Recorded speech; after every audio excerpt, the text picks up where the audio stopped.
Assalamualaikum warahmatullahi wabarakatuh. Perkenalkan, nama saya Al-Imatul Hidayah dan ini NIM saya 12201183119. Saya dari jurusan Pendidikan Agama Islam di IAIN Tulungagung. Nah, di sini saya mengambil mata pelajaran yaitu Sejarah Kebudayaan Islam. Nah, mengapa kita harus belajar sejarah? Karena kita bisa mengetahui peristiwa-peristiwa yang terjadi di masa lampau dan juga dapat memberikan pengalaman di masa depan yang lebih baik. Nah, di sini saya mengambil materi tentang kecemerlangan ilmuwan muslim dinasti Abbasiyah. Ada beberapa poin. Yang pertama yaitu ulama penyusun Kutubus Sittah. Di sini ada beberapa ulama. Yang pertama ada Imam Bukhari. Nama asli atau nama lengkap beliau adalah Abu Abdullah Muhammad bin Ismail bin Ibrahim bin Al-Mughirah bin Bardisbah Al-Ju'fi Al-Bukhari. Beliau lahir pada bulan Syawal 194 Hijriah di Bukhara, Uzbekistan atau Asia Tengah. Ia dikenal dengan panggilan Al-Bukhari. Imam Bukhari ini dididik dalam keluarga ulama yang taat beragama. Sejak berusia 10 tahun, Imam Bukhari sudah mengembara untuk menuntut ilmu.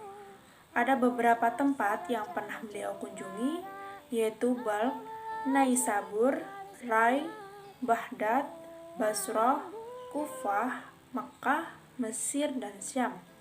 Pada usia 18 tahun, beliau sudah hafal karya Mubarak dan Waqi bin Jarrah bin Malik. Bersama gurunya Syekh Ishaq, ia menghimpun hadis-hadis sahih dalam satu kitab. Dari 1 juta hadis yang diriwayatkan, 80.000 para rawi, ia menyaringnya menjadi 7.275 hadis. Nah, sehingga dapat menjadi rujukan bagi umat Islam di seluruh dunia, termasuk di Indonesia. Ada beberapa karya dari beliau di sini. Yang paling termasyhur adalah Al-Jami Al-Musnad Al-Sahih Al-Mukhtasar min Umur Rasulullah wa As-Sunanih wa Ayami. Nah, itu adalah karya dari beliau yang paling termasyhur. Imam Al-Bukhari wafat pada malam Idul Fitri tahun 256 Hijriah di usia 62 tahun. Yang kedua ada Imam Muslim. Nama asli atau nama lengkap beliau adalah Imam Abdul Al-Husain Muslim bin Al-Hajjaj bin Muslim bin Husyairi An-Naisabur. Beliau lahir di Naisabur tahun 202 Hijriah atau 817 Masehi. Imam Muslim sangat menyukai ilmu hadis. Kecerdasan dan ketajaman Sahih Muslim hafalannya sudah ditunjukkan sejak kecil. Setahun kemudian beliau mulai menghafal banyak hadis. Di sini juga banyak menulis kitab hadis. Yang paling termasyhur yaitu As-Sahih yang judul lengkapnya Al-Musnad As-Sahih Al-Mukhtasar min As-Sunan Minal Al-Ard an Rasulullah yang berisi 3033 hadis. Nah, beliau wafat pada hari Ahad sore 24 Rajab 261 Hijriah atau 4 Mei 875 Masehi dalam usia 55 tahun. Yang ketiga ada Imam Abu Dawud. Nama asli atau nama lengkap beliau adalah Sulaiman bin Al-Ash'ad bin Ishaq bin Bashir bin Shiddad bin Al-Asdi Al-Sitistani. Beliau lahir pada tahun 202 Hijriah atau 817 Masehi di Sitistan. Sejak kecil, Abu Dawud sudah mencintai ilmu dan para ulama. Berbagai hadis yang diperolehnya disaring. Hasil penyaringan itu dibukukan dalam Kitab As-Sunan. Kitab As-Sunan digunakan sebagai pegangannya.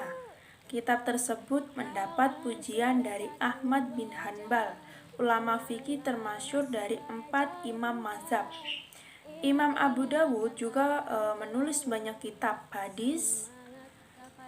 Nah, di sini kitabnya yang paling terkenal oleh kalangan umat Islam di Indonesia adalah Kitab As-Sunan Abu Dawud.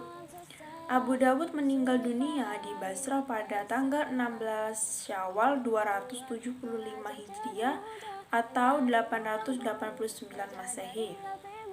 Yang keempat ada Imam At-Tirmizi.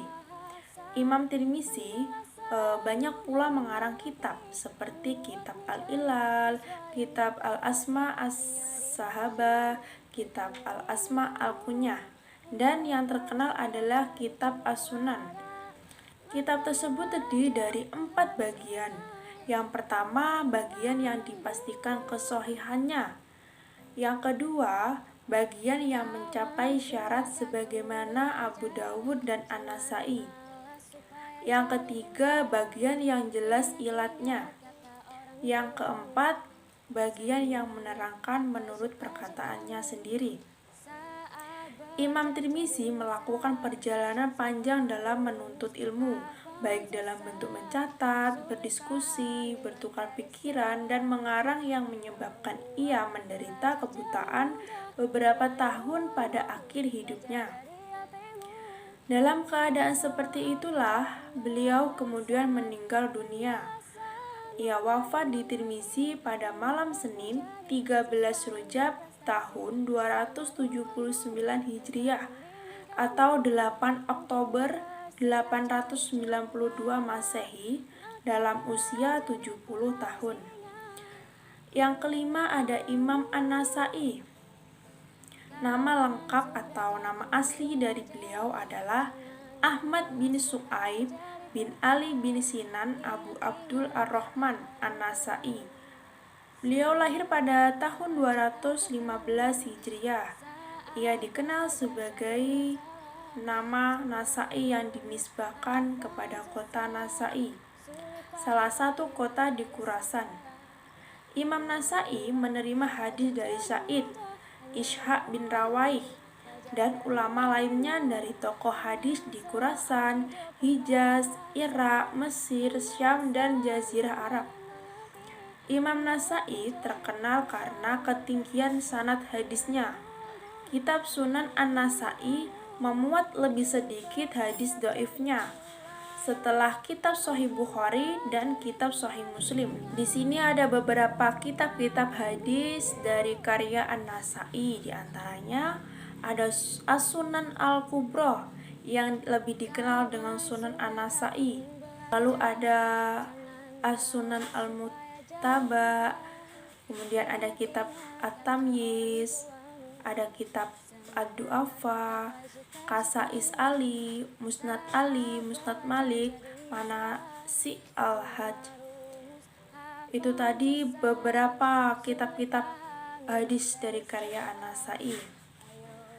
Imam An-Nasai wafat pada tahun 303 Hijriah atau 915 Masehi. Ia dimakamkan di Baitul Maqdis, Palestina. Yang keenam ada Imam Ibnu Majah. Nama asli atau nama lengkap beliau adalah Abu Abdillah Muhammad bin Yazid bin Majah Al-Rabi Al-Khaswini. Beliau lebih akrab dipanggil Ibnu Majah. Beliau terkenal dengan kejujuran dan akhlak mulianya. Beliau dilahirkan di Qazwin, Irak tahun 209 Hijriah atau 824 Masehi. Ia menekuni bidang ilmu hadis pada usia 15 tahun, terutama pada gurunya yang terkenal yaitu Ali bin Muhammad At-Tanafasi. Puluhan negeri telah beliau kunjungi. Antara lain ada Rai atau Taheran, Basroh, Kufah, Baghdad, Khurasan, Suriah, Mesir, dan Hijaz. Imam Ibnu Majah telah menulis puluhan buku, baik dalam bidang hadis, sejarah, fikih maupun tafsir. Di bidang tafsir, ia menulis antara lain tafsir Al-Quran Al-Karim. Sementara itu, kitabnya di bidang sejarah berjudul At-Tarikh memuat biografi para perawi hadis sejak awal hingga zamannya. Karyanya di bidang hadis berjudul Kitab Sunan Ibnu Majah yang menjadi paling bersejarah dan populer di kalangan muslim dan menjadi rujukan klasik.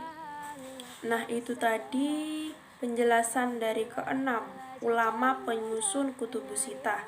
Nah, sekarang poin yang kedua yaitu 4 ulama mazhab. Yang pertama ada Imam Hanafi. Ia lahir di Kufah, Irak tahun 80 Hijriah atau 699 Masehi dan wafat di Baghdad, Irak tahun 148 Hijriah atau 767 Masehi.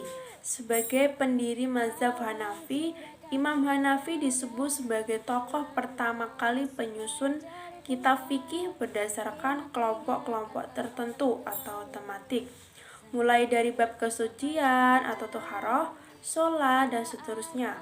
Metodenya itu diikuti oleh ulama-ulama sesudahnya seperti Malik bin Anas, Imam Syafi'i, Abu Dawud, Bukhari, Muslim, dan lainnya. Karya-karya yang ditinggalkan oleh Imam Hanafi antara lain Fikih Akbar, terus ada Al-Alim wa Al-Mutam, kemudian ada Musnad Fikih Akbar. Yang kedua ada Imam Maliki. Nama asli atau nama lengkap dari Imam Maliki adalah Abu Abdullah Malik bin Anas bin Malik bin Abi Amr bin Amr bin Al-Haris bin Gaiman bin Jusail bin bin Al-Haris si Asbah. Beliau dilahirkan di Madinah Al-Munawwarah pada tahun 93 Hijriah. Imam Malik menerima hadis dari 900 orang, 300 hadis dari golongan tabi'in, dan 600 hadis dari tabi'ut tabi'in. Imam Malik belajar di Madinah dan menulis kitab Al-Muwatta. Kitab ini disusunnya selama 40 tahun dan telah ditunjukkan kepada 70 ahli fikih di kota Madinah.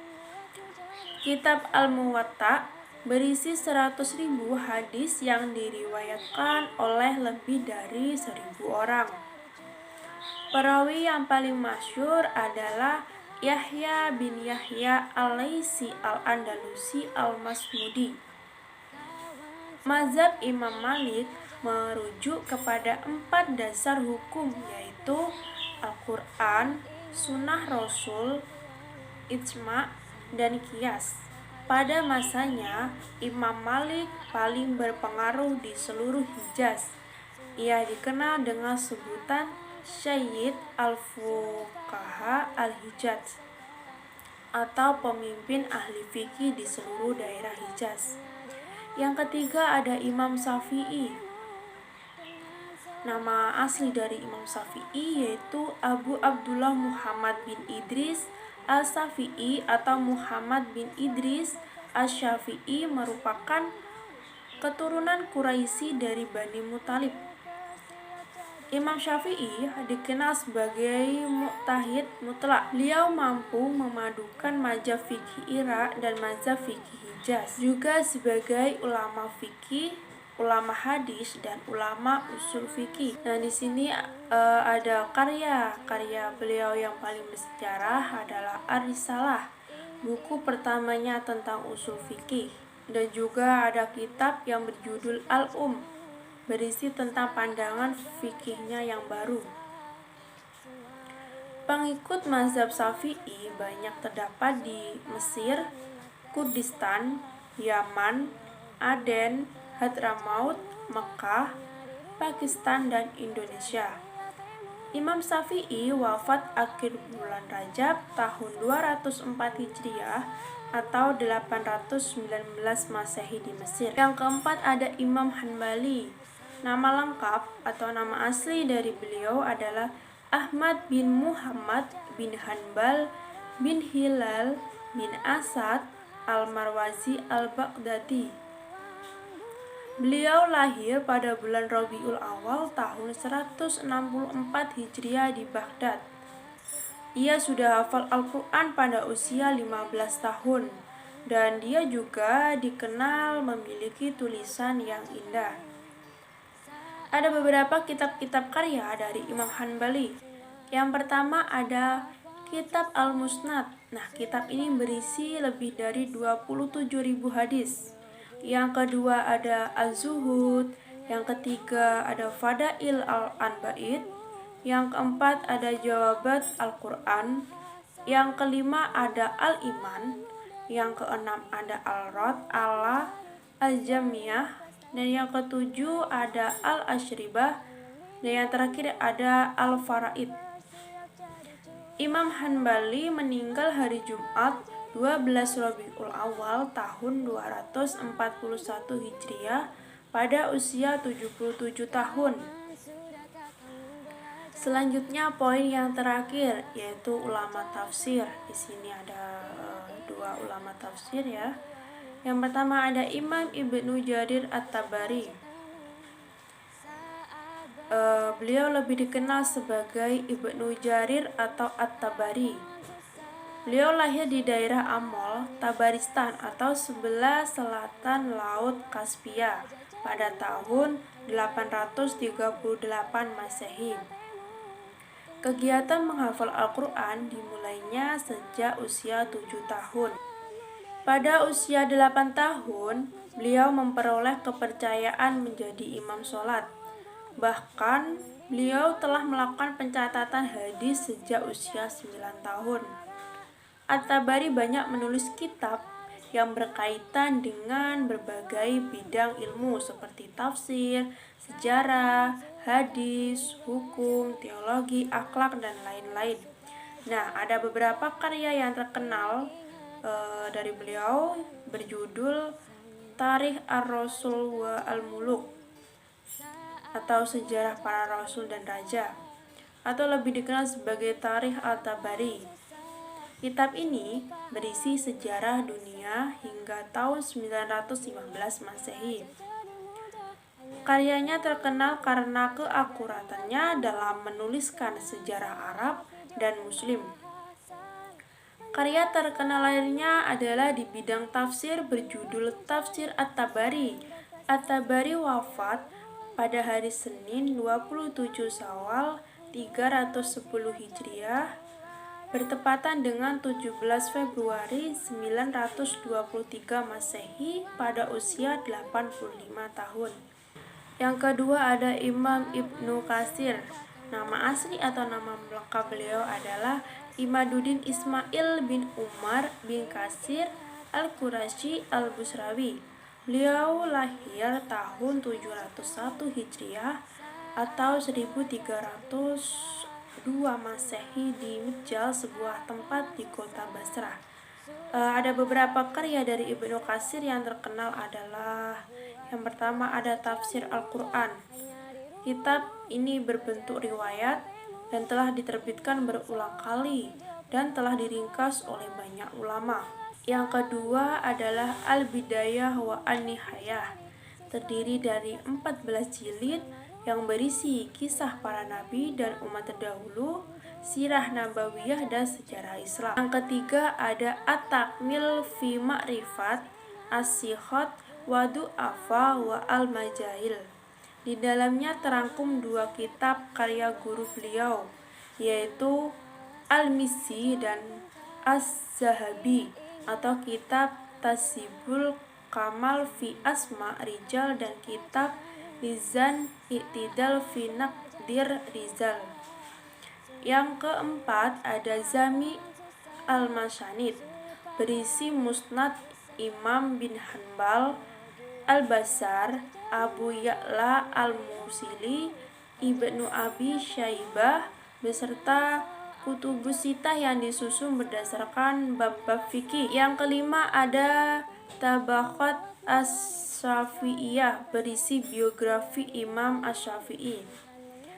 Yang keenam ada Sirah Nabawiyah berisi sejarah Nabi Muhammad. Nah, itu tadi materi yang bisa saya sampaikan mengenai ulama penyusun kutubus sitah, 4 ulama mazhab dan ulama tafsir. Sekian dari saya. Wassalamualaikum warahmatullahi wabarakatuh.